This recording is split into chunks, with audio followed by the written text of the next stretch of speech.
পর্ণ video দেখে যারা অভ্যস্ত, অশ্লীল, নোংরা এবং কুরুচিপূর্ণ ভিডিও দেখে যারা অভ্যস্ত, তারা নানা ধরনের সমস্যায় ভুগে থাকে।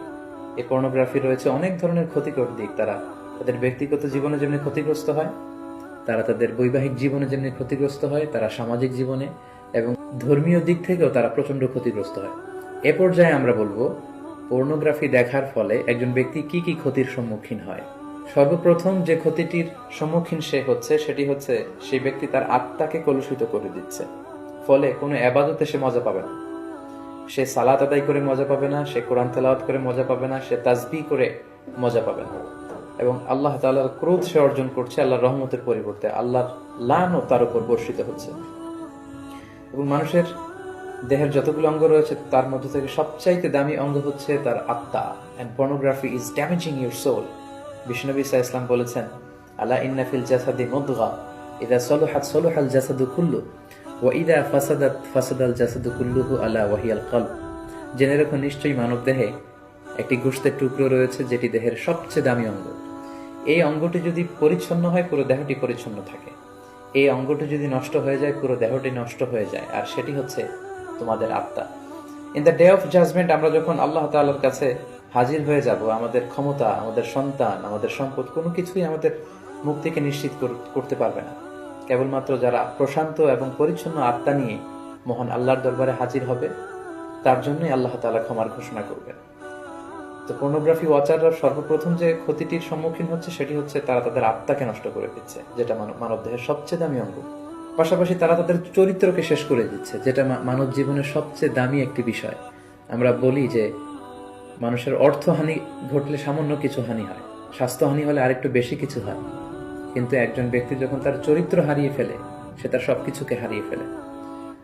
পাশাপাশি যারা পর্নোগ্রাফি দেখে অভ্যস্ত তাদের স্বাস্থ্যের মারাত্মক হানি ঘটে, যেহেতু পর্নোগ্রাফি ওয়াচাররা রাতের সময়টুকুকে বেছে নেয় গোপনে পর্নোগ্রাফি দেখার জন্য। ফলে রাতের ঘুম তাদের আর হয় না, তারা ইনসমনিয়াতে ভোগে এবং একটা বিকৃত রুচি তারা ডেভেলপ করে ফেলছে মনের অজান্তেই। মহান আল্লাহ তাআলা বিবাহের মাধ্যমে, পবিত্র বন্ধনের মাধ্যমে একজন প্রাপ্তবয়স্ক নারী এবং পুরুষ তারা তাদের জৈবিক চাহিদা মেটাবে, এটাকে আল্লাহ বৈধ করেছেন।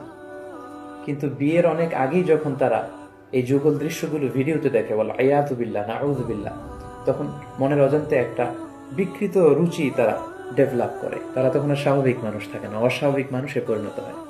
এবং পার্সোনালি আমরা অনেকের কাছ থেকে এরকম প্রশ্নও পাই যে আমি আসলে পর্নোগ্রাফি দেখতে চাই না, আমি এটাকে অপছন্দ করি, কিন্তু একবার দেখতে শুরু করার কারণে আমি এ থেকে বেরিয়ে আসতে পারছি না, আমি নিজেকে সাহায্য করতে পারছি না, এবং এই পৃথিবীর যে কোনো বিষয়ের ব্যাপারে আমি আগ্রহ হারিয়ে ফেলেছি, আমার সুইসাইড করতে মন চাচ্ছে।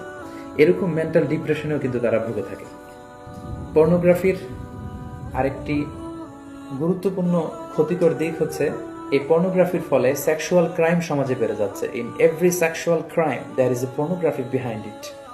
কারণ মানুষ যখন পর্নোগ্রাফি দেখে এবং সেটা থেকে যখন সে স্বাদ নেয়, মজা নেয়, তখন সে তার ব্যক্তিগত লাইফে সেটাকে প্র্যাকটিস করতে চায়, যার ফলে ধর্ষণের মতো এত জঘন্য কাজকে সে বেছে নেয়, চাইল্ড অ্যাবিউজের মতো, উইমেন অ্যাবিউজের মতো জঘন্য কাজগুলোকে সে বেছে নেয়। এজন্য সমাজে যত ধরনের সেক্সুয়াল ক্রাইম দেখা যাবে, গবেষণা করলে দেখা যাবে তার পেছনে রয়েছে পর্নোগ্রাফি। যারা পর্নোগ্রাফি ভিডিও দেখে তারা দাম্পত্য জীবনে সুখী হয় না, কারণ পর্নোগ্রাফি ভিডিও দেখার ফলে একজন মানুষ উত্তেজিত হয়ে ওঠে।